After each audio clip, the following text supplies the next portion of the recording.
This is Let's Talk Higher Ed, a podcast for high school counselors and university admissions representatives worldwide who aim to help connect students to their dream schools.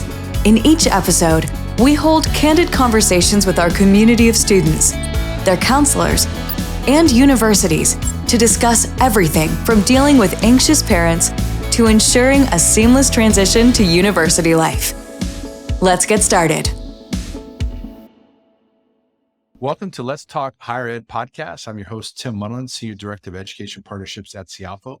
Cialfo supports counselors with our powerful and simple to use platform, helping counselors and students save time and making higher education more accessible worldwide. We also support universities. Cialfo is your trusted partner to help you find right fit undergraduate students from the largest network of international schools. And today on the podcast, we're joined by Cuca Acosta, Associate Director of Admissions at UC Santa Barbara, and we're going to be discussing in depth, as quickly as we possibly can, the University of California application process. Welcome to the podcast. How are you doing today? I'm doing great. Thank you for allowing me to be here with you. Awesome. Well, we know that you got some important deadlines coming up with the UC application. It's now live for students and counselors that support their students with completing the application. So we just want to just kind of go through it and get your take on it and take all that experience that you've had over the last couple of decades helping students out with college admissions.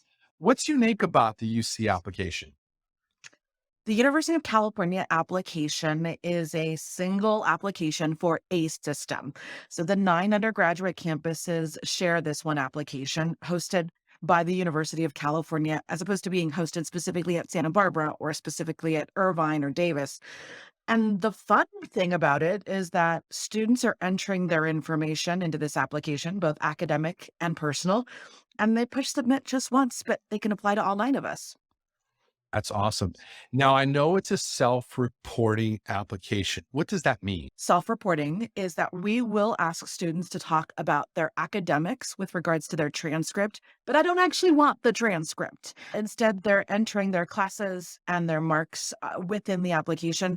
But the beautiful application allows a student who's on A levels or who's on O levels or who's doing international baccalaureate to report based off of their individual high school curriculum. So we're able to ask a student who spent 1 year doing international baccalaureate with a 1 through 7 scale, and then a student who's doing a 0 to 100, they can enter that into the application with ease.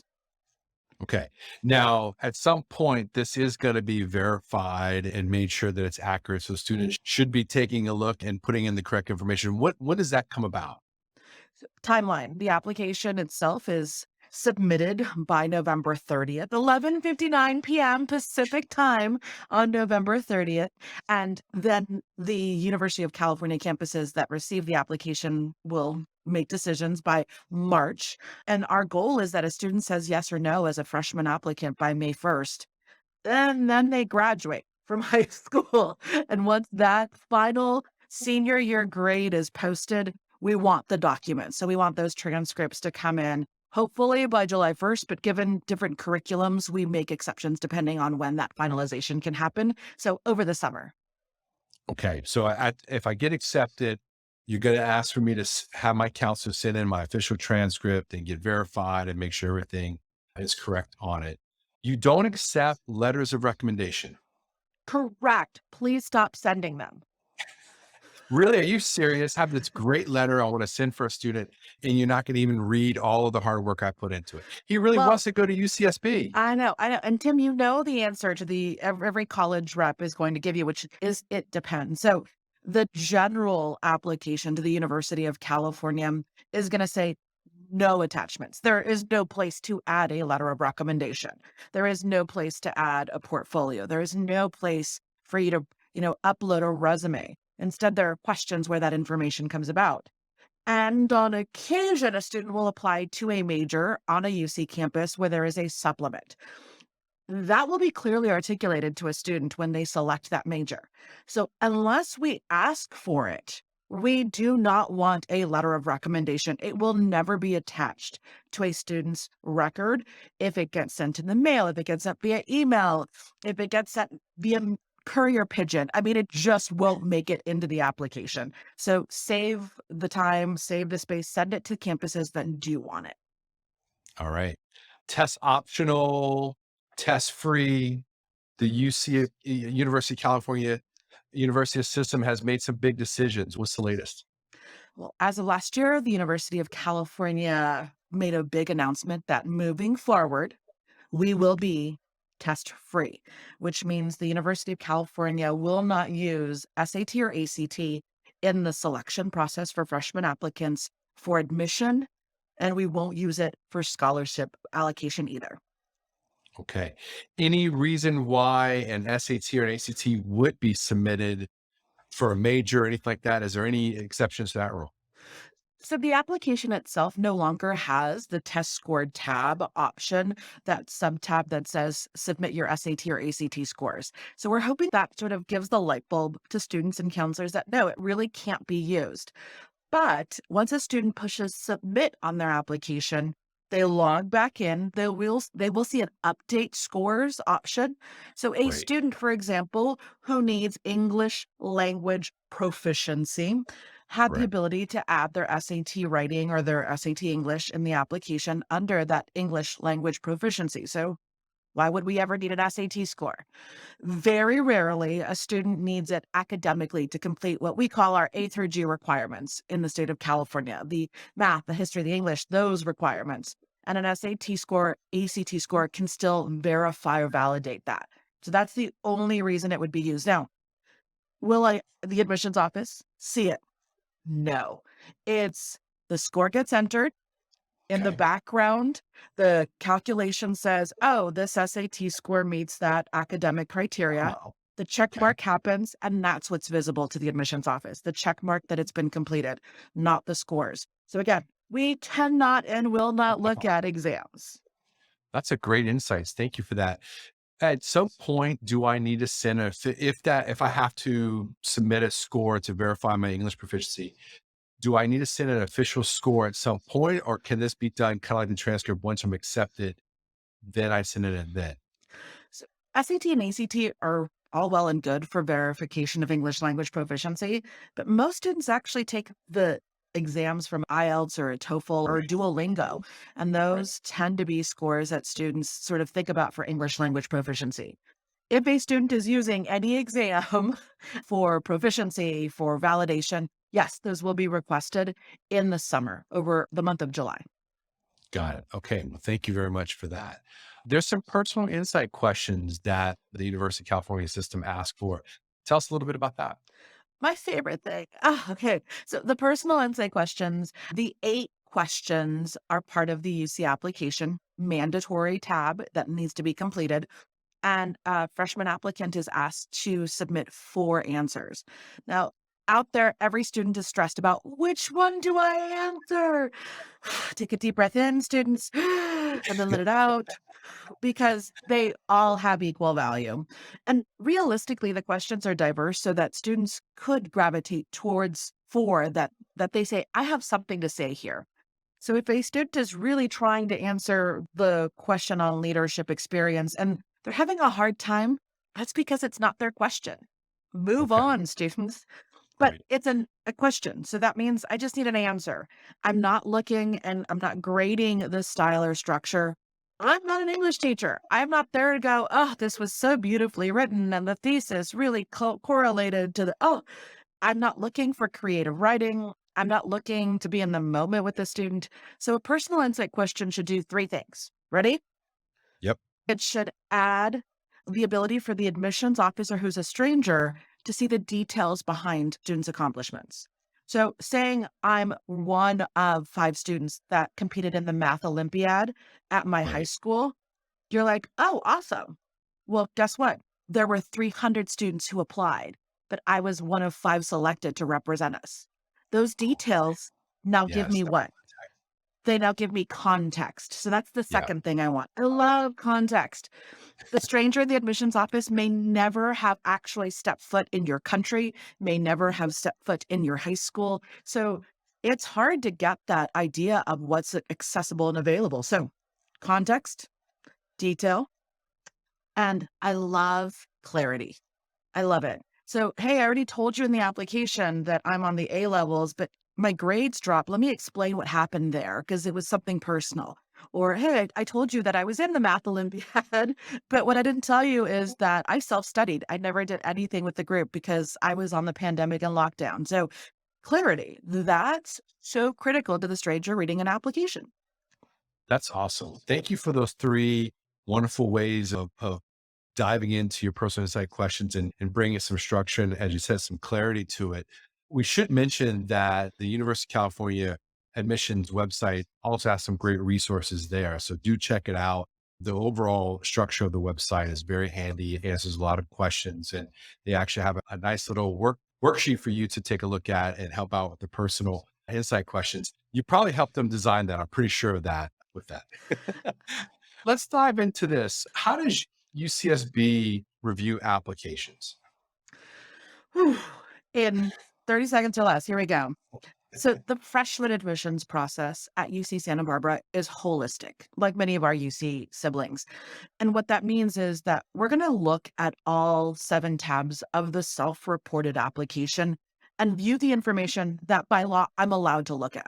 So let me Right. clarify. In the state of California, there's something called Proposition 209 that tells the admissions offices on public universities, and the UCs are public, that we can't use gender, ethnicity, race. So while those questions are in the application, they won't be part of the review.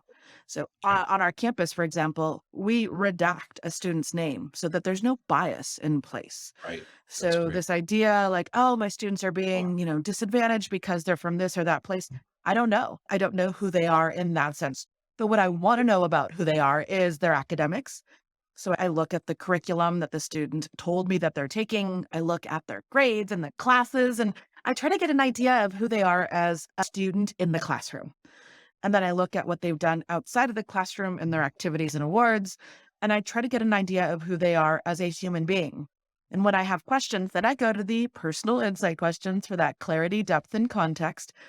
And at the end of reading the application, I have a general sense of the student, hopefully a really great sense of the student. And whether or not that student will be part of our incoming freshman class is not made by me. It's not a single admissions officer saying yes or no.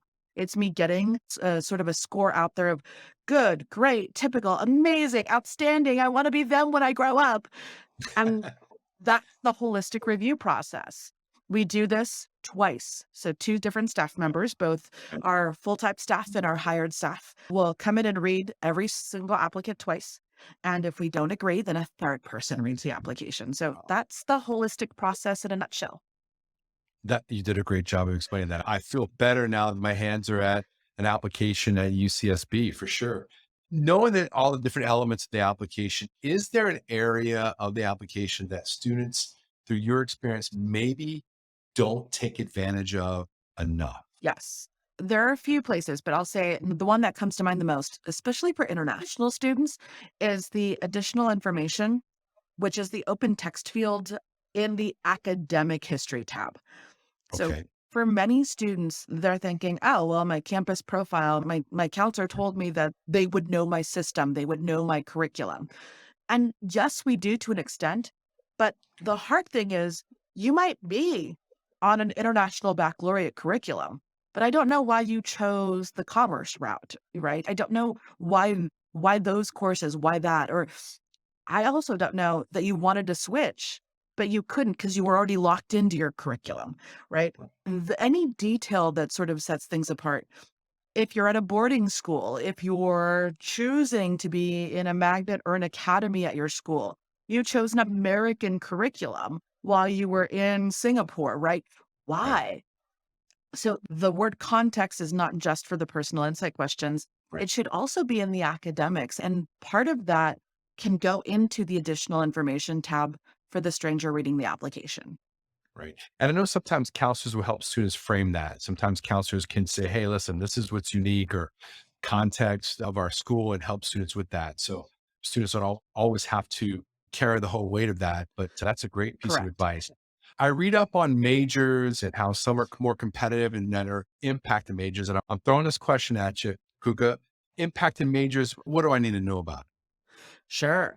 The University of California has a list of majors where it's going to be a factor in the admissions process.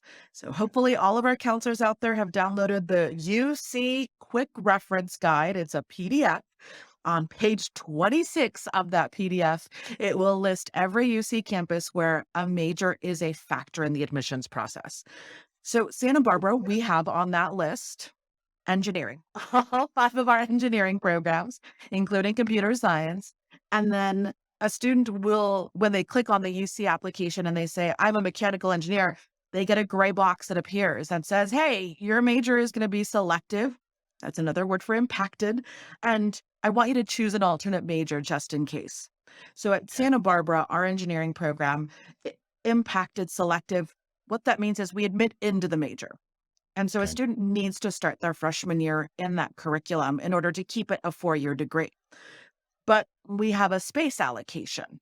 We have a number of spaces for freshmen and way more qualified students than space allows. So if I said yes to every amazing computer scientist, I would fill my entire freshman class, not just my computer science allocation.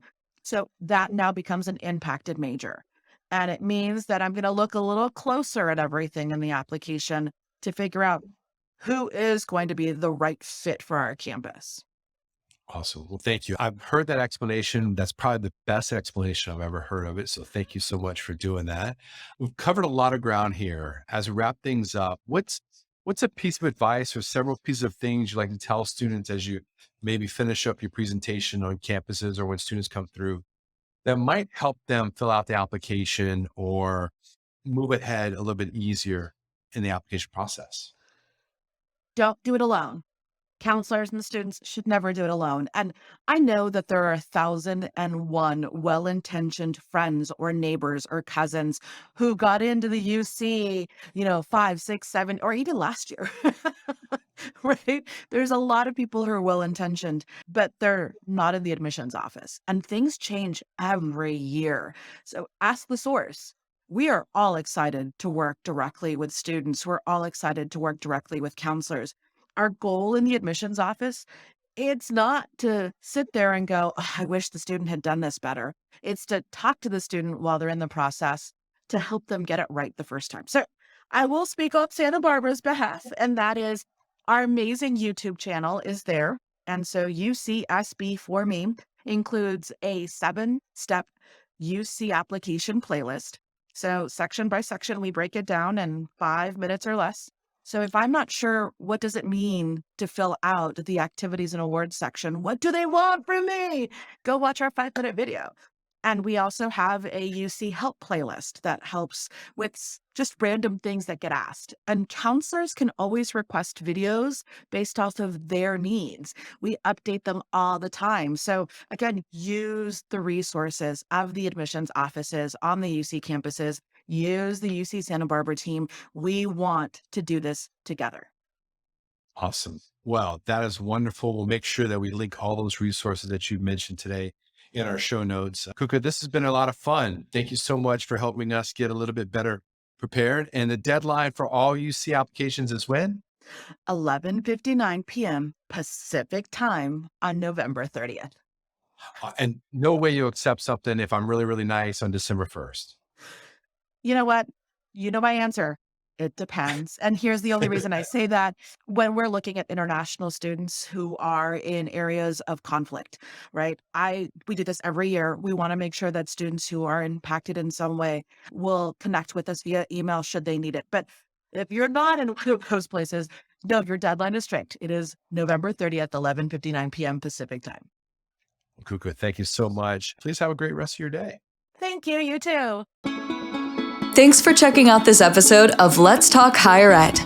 This show is brought to you by Cialfo, a fast-growing global edtech company and student-first career exploration and college application network. If you enjoyed this episode, then follow Let's Talk Higher Ed wherever you get your favorite podcasts. Or join us online at cialfo.co/podcast for all of the latest episodes.